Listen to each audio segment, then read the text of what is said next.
இளைஞர்களுக்கான வேலை வாய்ப்பை உருவாக்க வேண்டும் என்பதை வலியுறுத்தும் நோக்கில் ராணிப்பேட்டையில் அதிமுக சார்பில் ப்ளூ பேண்ட் அணிவிக்கும் விழிப்புணர்வு நிகழ்ச்சி நடைபெற்றது.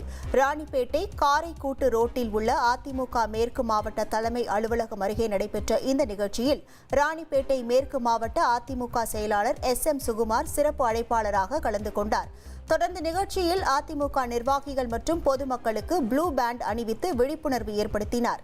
இதில் அதிமுக நிர்வாகிகளுடன் அப்பகுதி மக்களுடன் ஆர்வமுடன் கலந்து கொண்டனர். தொடர்ந்து நிகழ்ச்சியில் பேசிய ராணிப்பேட்டை மேற்கு மாவட்ட அதிமுக செயலாளர் SM சுகுமார், இளைஞர்கள் வேலைவாய்ப்பு இல்லாமல் தவித்து வருவதாகவும் அவர்களுக்கான வேலைவாய்ப்பை உருவாக்க தமிழக அரசு தவறிவிட்டதாக குற்றம் சாட்டினார்.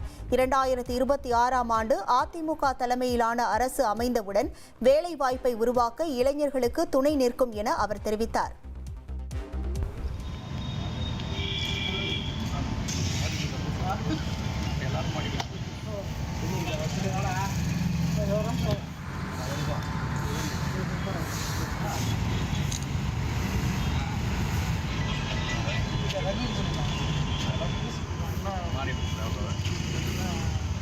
எடப்பாடியார்